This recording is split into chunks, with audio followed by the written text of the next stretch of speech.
Maiva Silks, Kasargod, Kanyanad, Mangalore. Gujarat കലാപത്തിന് ശേഷം ഗുജറാത്ത് മുഖ്യമന്ത്രി നരേന്ദ്രമോദിയെ പുറത്താക്കാൻ അന്നത്തെ പ്രധാനമന്ത്രിയായിരുന്ന വാജ്പേയി തീരുമാനിച്ചിരുന്നതായി മുൻ ബിജെപി നേതാവും കേന്ദ്രമന്ത്രിയുമായിരുന്ന യശ്വന്ത് സിൻഹ.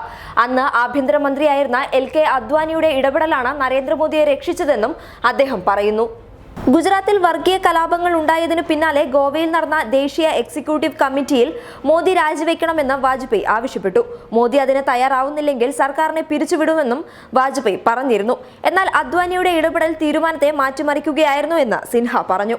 എനിക്ക് കിട്ടിയ വിവരമനുസരിച്ച് അന്ന് വാജ്പേയിയുടെ തീരുമാനത്തെ അദ്വാനി എതിർത്തു. ഗുജറാത്തിലെ മോദി സർക്കാരിനെ പിരിച്ചുവിട്ടാൽ താൻ കേന്ദ്ര മന്ത്രിസഭയിൽ നിന്ന് രാജിവെക്കുമെന്ന് അദ്ദേഹം ഭീഷണി മുഴക്കി.